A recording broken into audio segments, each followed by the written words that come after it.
What if the most precise dietary experiment ever recorded wasn't done in a lab, wasn't funded by a pharmaceutical company, wasn't published in a journal, but was written down over 2,600 years ago in a book you've probably had on your shelf your entire life? 10 days. 2 groups, one eating the most lavish food on earth, the other eating lentils, barley, and water. The results were so undeniable that a Babylonian military official, who had every reason to ignore them, permanently changed the diet of every man under his command. This is the Daniel fast. And what modern science now says about what Daniel's body was doing during those 10 days is extraordinary. Stay through to the end, because we're also uncovering what happened when Jesus went further. 40 days with no food at all. And what that does to the human brain is something neuroscientists only began to understand in the last decade. The year is 605 BC. Nebuchadnezzar, the most powerful king on earth, has just conquered Jerusalem. He doesn't massacre the Israelite nobles. He does something more calculated. He brings the best of them to Babylon. Young men, intelligent, physically strong, and he offers them something extraordinary. A seat at his table. Royal food, Babylonian wine, the finest meat in the known world. In the ancient Near East, eating from a king's table was more than nutrition. It was allegiance, identity, a declaration of whose kingdom you belong to. And Daniel, a young Israelite captive with no political power and no army, said no. Daniel chapter 1, verse 8. But Daniel resolved not to defile himself with the royal food and wine. That Hebrew word, ga'al, doesn't just mean avoid. It means contaminate, corrupt, make something holy into something impure. Daniel understood something that most people in 2025 have forgotten entirely. What you put in your body is a statement about who you serve. But here's what most people miss when they read this story. Daniel didn't just refuse. He proposed something that looks, from a modern scientific lens, almost like a controlled trial. Daniel goes to the guard, the man responsible for his health and whose job was on the line, and he makes a proposal. Daniel 1:12. Please test your servants for 10 days. Give us nothing but vegetables to eat and water to drink. Then compare our appearance with that of the young men who eat the royal food. Stop and think about what's happening here. Daniel specifies a time period. He identifies a comparison group. He names a measurable outcome, physical appearance, which in this context meant muscle tone, clarity of eyes, the visible markers of health that military evaluators were trained to assess. He is asking for an observable, structured comparison.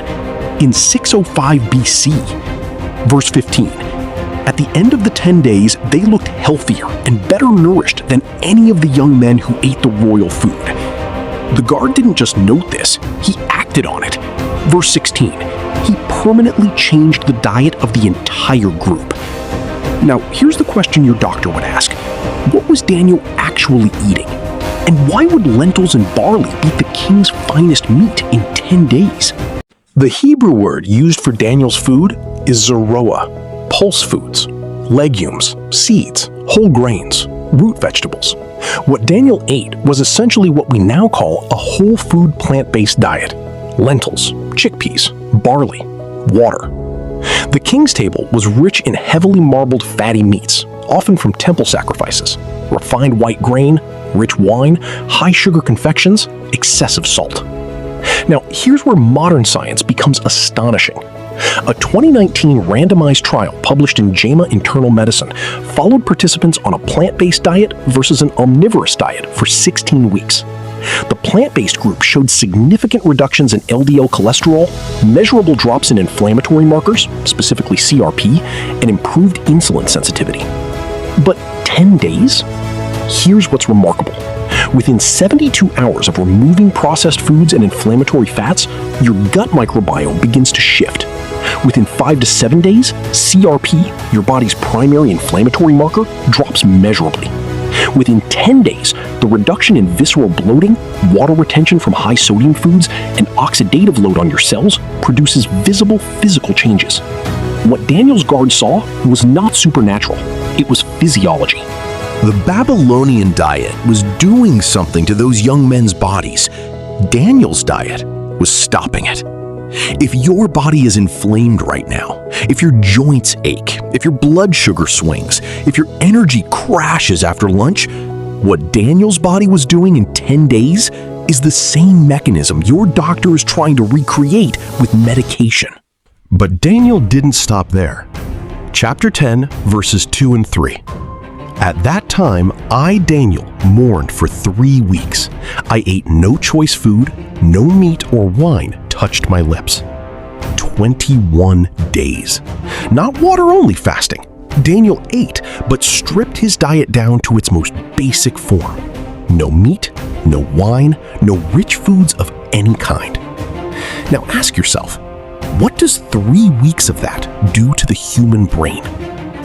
This is where modern neuroscience becomes genuinely astonishing. Extended periods of fasting-adjacent dietary restriction, where the body enters a mild state of ketosis, trigger a measurable increase in BDNF, brain-derived neurotrophic factor. This is the protein your brain uses to build new neural connections, to sharpen focus, to process information with unusual clarity.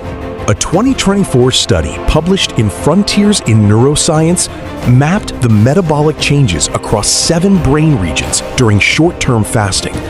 The findings showed significant remodeling of amino acid neurotransmitters, including glutamate and GABA, the very compounds governing focus, calm, and cognitive precision.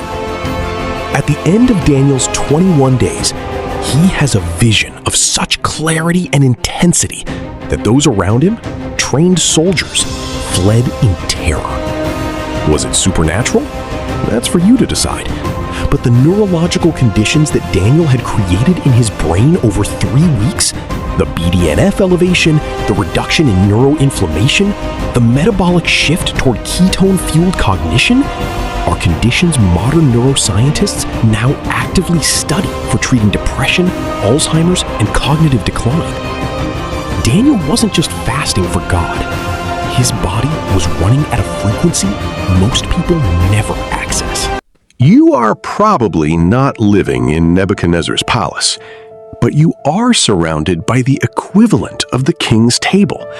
Ultra-processed foods engineered to override your body's satiety signals, seed oils oxidizing in your bloodstream, refined sugar spiking your insulin 6, 7, 8 times a day, alcohol marketed as health neutral, and a food industry spending billions to make sure you never stop eating their products. Daniel faced the most tempting dietary environment of the ancient world. The most powerful king on earth was his sponsor. His career, his safety, his social standing, all of it depended on eating that food. And he said, I know what that does to my body. I know what I'm choosing.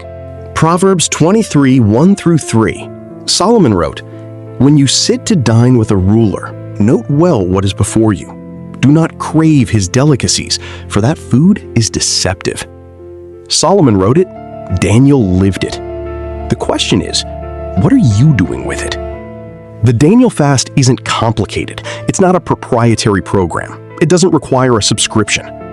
It is 10 days of removing what poisons you and replacing it with what God designed your body to use.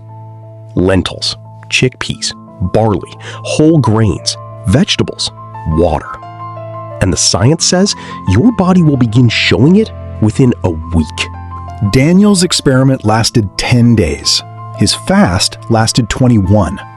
The results were documented, observable, and undeniable enough that a Babylonian military official permanently changed the diet of every man under his command. That is not a small thing. Now, here's what's coming next, and this one will challenge everything you think the human body is capable of. Jesus fasted for 40 days. Not Daniel's partial fast, not a restricted diet. 40 days with no food in the Judean wilderness. 120 degrees of heat, predatory animals, and an active spiritual battle with the enemy himself. Modern physiology says the human body begins catastrophic organ breakdown after 40 days of total fasting. Cardiac muscle wasting, electrolyte collapse, refeeding syndrome, where eating again becomes the danger. Yet at the end of those 40 days, Jesus walked out of that wilderness and began the most documented public ministry in human history. What was happening inside that body? What does neuroscience and physiology actually say about what Jesus endured? That's the next video. And if you're not already subscribed to God's Health Code, do it now, because this series goes deep in places most channels won't touch.